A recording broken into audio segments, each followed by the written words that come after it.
Les entreprises éprouvent souvent les plus grandes difficultés à mettre fin aux projets qui n'ont pas tenu leurs promesses. Dans la recherche en management, ce phénomène est appelé escalade de l'engagement. Il comporte deux dimensions. La première dimension est financière. Si on arrête un projet, on perd tout ce qu'on a investi. La deuxième dimension est psychologique. Arrêter un projet est perçu comme un échec, voire une marque d'incompétence.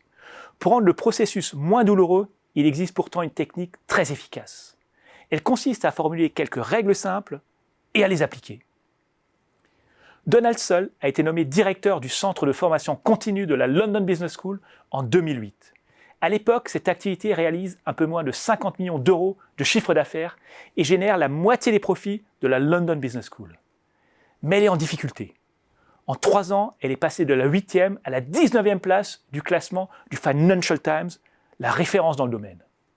Sull constate alors qu'il existe une multitude de programmes de formation à destination des entreprises, mais que les 10 premiers en termes de chiffre d'affaires génèrent 94% des profits. Les 10 derniers perdent de l'argent et les autres atteignent tout juste l'équilibre. Après de longues négociations avec ses collègues professeurs, Sull formule quelques règles simples. Pour être maintenu dans le catalogue proposé aux entreprises, un programme de formation devra impérativement respecter 4 critères. Atteindre un seuil de rentabilité minimum. Ouvrir au moins 2 fois par an, être suffisamment bien noté par les participants et ne pas empiéter sur les autres programmes.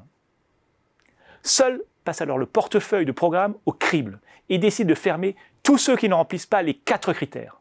2 ans plus tard, le chiffre d'affaires a augmenté de 25% et la rentabilité de 75%, malgré un portefeuille de programmes nettement plus limité.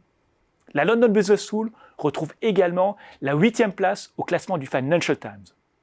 Pour résoudre un problème complexe, rien ne vaut quelques règles simples.